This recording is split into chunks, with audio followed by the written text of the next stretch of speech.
இன்றைக்கி வந்து ப்ளவுஸோட பட்டி வந்து நம்ம எப்படி வைக்கிறதுன்னு சொல்லிட்டு பார்க்கலாம். நான் வந்து ஃபஸ்ட்டு ஒரு வீடியோ 3 டாட் எப்படி போடுறதுன்னு சொல்லிட்டு போட்டிருந்தேன். அந்த டாட்டில் வந்து பட்டி வைக்கும் பொழுது அந்த ஷேப் மாறுதுன்னு சொல்லி கேட்டிருந்தீங்க. ஒருத்தவங்க கமெண்ட் பண்ணியிருந்தீங்க. அது எப்படி பண்ணலான்னு சொல்லிட்டு பார்க்கலாம்.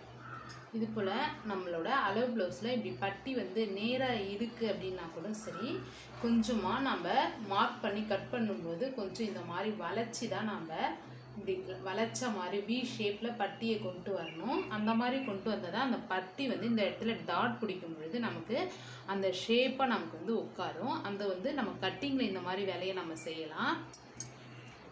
இது போல் நாம் 3 டாட் பிடிக்கும் பொழுது அதில் கீழே இருக்க இந்த டாட்டை வந்து கொஞ்சம் லைட்டாக இந்த மாதிரி மடித்து தையல் போட்டுக்கலாம். 2 தையல் நான் போட்டுக்கிறேன். 2 தையல் போட்டு நாம் 3 டாட்லையும் பிடிச்சிக்கலாம். இந்த மாதிரி டாட் பிடிக்கும் பொழுதே அந்த ஷேப் வந்து நமக்கு கீழே வளைஞ்சு வரும். அது மாதிரி அதுக்கப்புறமா பட்டியில் வந்து கிளாத் பாருங்கள் கொஞ்சம் திக்காக இருக்கணும். திக்காக இருந்தால் மட்டும்தான் நமக்கு வந்து அந்த பட்டியோட ஷேப் வந்து நல்லா அமுங்கி உட்காரும். ஒரு துணி இல்லை 2 துணி வச்சு தைச்சிங்கன்னா கண்டிப்பாக அந்த ஷேப் வந்து நமக்கு காட்டாது.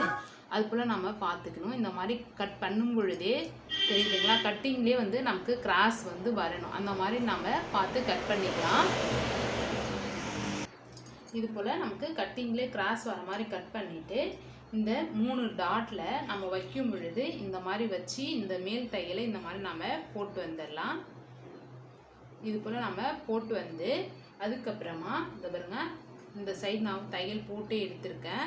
இந்த பாருங்க, இந்த மாதிரி தையல் போட்டு வந்து இந்த பட்டியோட பீஸ் இருக்குது பாருங்கள், இந்த பீஸ் வந்து இப்படி மடிக்கும் பொழுது இந்த மாதிரி மேல் பக்கமாக போகணும். இந்த மாதிரி மேல் பக்கமாக போய் கீழே வந்து நம்ம இந்த இடத்துல துணி மேலே ஒரு படிமான தையல் போட்டு கொண்டு வந்துடலாம்.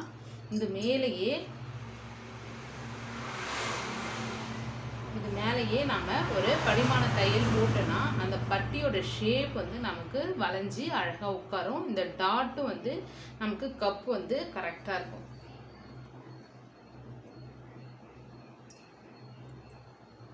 இது போல் நம்ம பட்டி ஏற்றிடலாம். நம்ம ப்ளவுஸ் கட்டிங் பண்ணும் பொழுது இந்த மாதிரி லைட்டாக வளைச்சி கட் பண்ணணும். செகண்டாக இந்த டாட் கீழே இருக்க டாட்டை வந்து இந்த மாதிரி கொஞ்சம் மடித்த மாதிரி தையல் போடணும். 2 தையல் போடணும். 3ஆவதாக வந்து இந்த இடத்துல பட்டியை ஏற்றிட்டு பட்டி வந்து துணி 1 2 3